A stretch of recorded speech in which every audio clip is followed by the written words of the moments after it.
This is from Big Think. Why Albert Einstein was a socialist. We often like to consider the ideas of great thinkers when looking at an issue. To that end, Albert Einstein once wrote an essay explaining why he was a socialist, and we break it down here. We've discussed before what Einstein thought about God. As he was a brilliant man who thought deeply about many subjects, it can be of great use to learn his perspective on things. While he was a scientist first, his ideas on subjects outside his study can still be valuable, especially if, as in this case, he recognizes his limitations and focuses on general ideas and avoids technical issues. In 1949, Einstein wrote an article for the magazine Monthly Review explaining his thoughts on socialism. In it, he explains his political positions and why he feels the need to weigh in on a subject that is outside the area of his expertise. In this first section of the essay, he acknowledges that he is a man of science and not an expert in economics. He still feels that he is able to offer a few comments on the subject, as socialism is directed towards a social, ethical end. Science, however, cannot create ends, and even less, instill them in human beings. Science, at most, can supply the means by which to attain certain ends. As he doesn't wish to speak scientifically or be overly technical, he argues that a non-expert can make a few points on the subject and begins to do so. Actually, for a non-expert to have some points on a subject is actually a really good thing, because questioning things is also how we discover new things. An outside perspective can give you a fresh look on something. Yeah, like something you missed, and then you see it. It's a good thing. Also, Einstein, I know, is a college dropout too, by the way. So he's one of the greatest minds, but he never even received a degree. What? So think about that too, Gen Z. Like, you don't have to have college to follow your dreams. You can do it. College doesn't make you intelligent. You're already intelligent. Right. And honestly, more workplaces look at experience at this point than they do at college. Mm-hmm. If you haven't been in the field for 10 years, they don't give a fuck how many degrees you have. Yeah. Catch-22. Yeah. Einstein had 3 bones to pick with capitalism.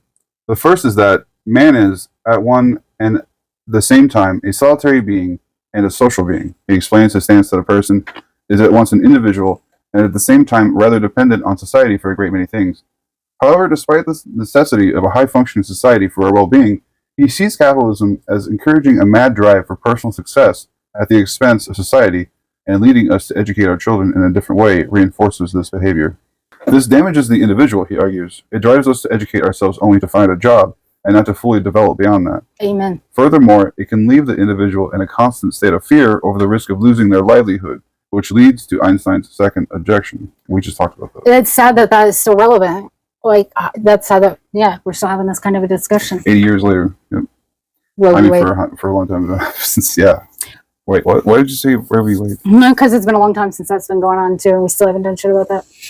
Yeah, but like the Supreme Court's never could have, Let us have abortions. If we don't want a parasite inside of us, we don't want a parasite inside of us. There it goes. It doesn't matter what we do. Abortion pops up in the Mad Soup news. Sorry. If you had a tapeworm, do you want a doctor to tell you that you're not allowed to remove it until it grows big enough? Or do you want that fucking thing out of you? It's a parasite. It's leeching off of you. I think you can make whatever choice you want with whatever you have in your body. Abortion should be free and legal. Suck these nuts. His second objection is one of waste and inefficiency. While capitalism strives for efficiency, it cannot always make good use of the total body of labor society has to offer. Einstein sees this as a poor way to organize an economy. He posits that there is no provision that all those able and willing to work will always be in a position to find employment. An army of unemployed almost always exists. The worker is constantly in fear of losing his job. Since unemployed and poorly paid workers do not provide a profitable market, the production of consumers' goods is restricted, and great hardship is the consequence. Technological progress frequently results in more unemployment rather than an easing of the burden of work for all. Also, he was afraid of robots are going to take our jobs too. Apparently. While it would be most profitable for society at large if total employment was assured, Einstein suggests that capitalism cannot do this on the grounds that it is more profitable for the owners of the means of production, who are often few in number, to not do so. Lastly, he sees the profit motive as a great cause of suffering, like our rural hospitals we were talking about.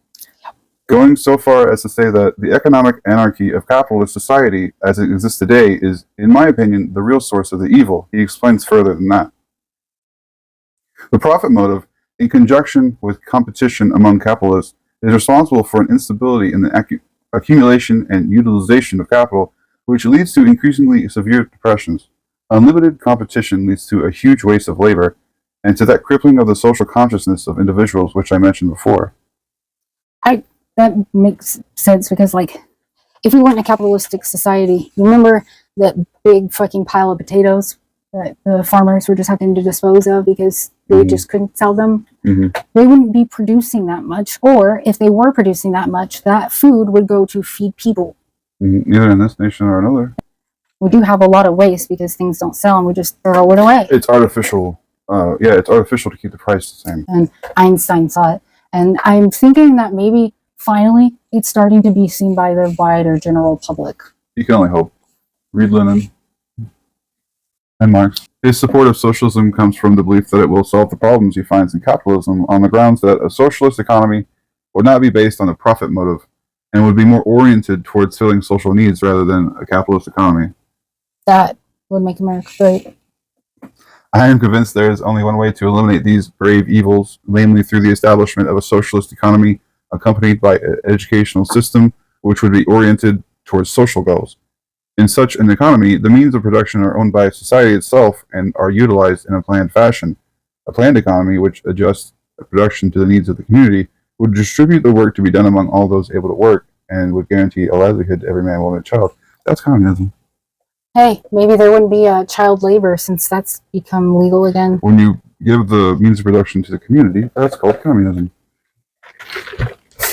He wasn't just a socialist, maybe, I don't know. That word's dirty. Yeah. He is careful to note that central planning alone will not be enough. He warns of the risks of a Soviet-style dictatorship and insists that any type of socialism worthy of the name must be democratic and have protections for the personal freedoms we enjoy. The socialism he had in mind was more akin to that of the Western European nations than that of the communist countries. Ha! He's like, I'm not a commie. You're not a communist, you just don't like the way they... You're a communist, you just don't like the way they... have a dictatorship. They organized it, which I kind of agree with them because I also think that the means of production should be in the workers' hands, which in that case, it was in the state's hands, which some people say state capitalism. Fucking around. Everybody loves to pick on the words that you choose. Yeah, you know. Wrong terminology. Yeah. The left loves picking on the left. Yeah. That's all I'm going to say. After his experience fleeing the Nazis, it is perhaps self-evident that he understood the vital need to assure freedom. He was also opposed to McCarthyism and offered to serve as a character witness when W.E.B. Du Bois was accused of being a communist spy. He also worked for civil rights in the United States, was associated with the Princeton chapter of the NAACP, and housed the singer Marian Anderson in his home when she was denied a hotel room in Princeton. She could have been of a different... what is it ethnicity. Called? There we go. She could have been an ethnic singer. But my assumption is she was of a different ethnicity since the hotel denied her. I'm guessing that's probably why. But yeah, I wasn't saying black specifically because I don't know. She could have been a Hispanic. In Princeton? That's segregation everywhere. Oh, it's just a Jim Crow South. No, segregation was everywhere. It was just worse in the South. So Einstein is now a masterful economist as well as physicist. His objections are philosophical ones rather than economic ones. His argument that the profit motive leads to depressions and that central planning can solve the boom and bust cycle in an argument which would have made much more sense in 1949 when the problem of market failures was more evident than the problem of planning failures. In any case, his arguments do make valid points which must be considered in any debate. While Einstein was not an economist, he was still a genius who had insights on how the world around him could function better. His endorsement of democratic socialism is well-reasoned and done without reservation. Anyone considering why a person might be motivated to support socialism must consider Einstein's arguments as to why a rich, intelligent, and highly successful person would endorse the ideology. Because he saw that people were suffering. See, even back then, in the 49, and people understood that capitalism was a boom-bust cycle, that the Great Depression was a result of unfettered capitalism. And then we've had several other failures of capitalism. 87, 2008. More recently. 70s. Yeah. We're going through one still. It's a boom bust cycle of capitalism. It's there. It's never going away, and they don't know how to fix it. So, well, considering the workers are always ones that feel the brunt of the force too. So, like, they're always sorry. I'm assuming shit now, like What? you do. So they're always going to do that. Is what I was going to say. Always do what? What was I talking about? Capitalism? The boom bust. I don't know what I was saying. They are always going to do it unless they're not the ones in control anymore, which is where Gen Z comes in. Because I don't think the millennials will make a change. If they do, it won't be as big as what Gen Z will. And probably Alpha, and you got Alpha coming up, but like, I mean, I don't even know what the state capital is. So, No. Yeah. Einstein was a smart, successful person, so I guess Ayn Rand was wrong that capitalism, breeds selfish entrepreneurs. They're romanticized, rugged individuals. Yeah, no, yeah, she was wrong.